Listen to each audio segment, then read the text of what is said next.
Hey guys, Todd with Vapor Honing Technologies here today, and today we're standing in front of our VH800 machine, and I want to talk to you a little bit about blasting with a wet blast cabinet. Pressures, media, and technique will give you different results. If you're blasting an aluminum part, and most everybody that's ever blasted aluminum can attest to this, you get what we call hot spotting, tiger striping. It's where you have an inconsistent finish on your part. You may have one area that's shinier than the other or one area that's duller than another. This happens because of an inconsistent blasting pattern. When you're blasting a part, you kind of want to do it like you're spray painting. You just want to go across the part and then come back the other way and just slightly overlapping as you're blasting. You want to be about 4 to 6 inches away from the part, and you want to go at a slow, steady pace.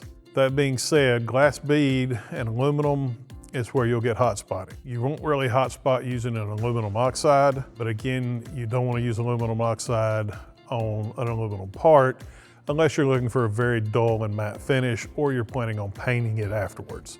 So an aluminum oxide is going to give you more of an angular media, so it's going to give you more of a etched surface, to where glass bead is a round hollow bead that's actually going to roll across the surface and actually help close the pores on that surface itself. Meaning that cleaning with vapor honing on an aluminum part is actually going to keep it cleaner longer. It'll actually help repel the dirt.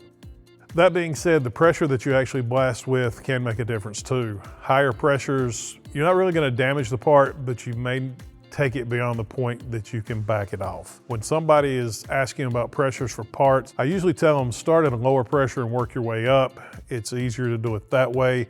If you start high and try to work down, it may create an issue with you. Aluminum oxide at high pressures will do more than a low pressure aluminum oxide, depending on what kind of finish you're looking for. So somewhere when you're setting your pressure gauge, probably about 40 PSI to start with, and you can actually take this up to 100 PSI if you need to, but it's better to actually blast the part at a lower pressure first and then start working your way up.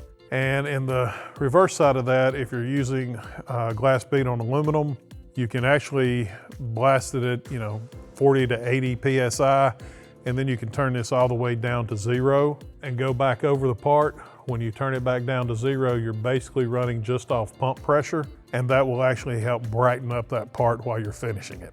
If you're interested in this machine or you're interested in vapor blast media, which we have aluminum oxide, ceramic bead, glass bead, silicon carbide, give us a call.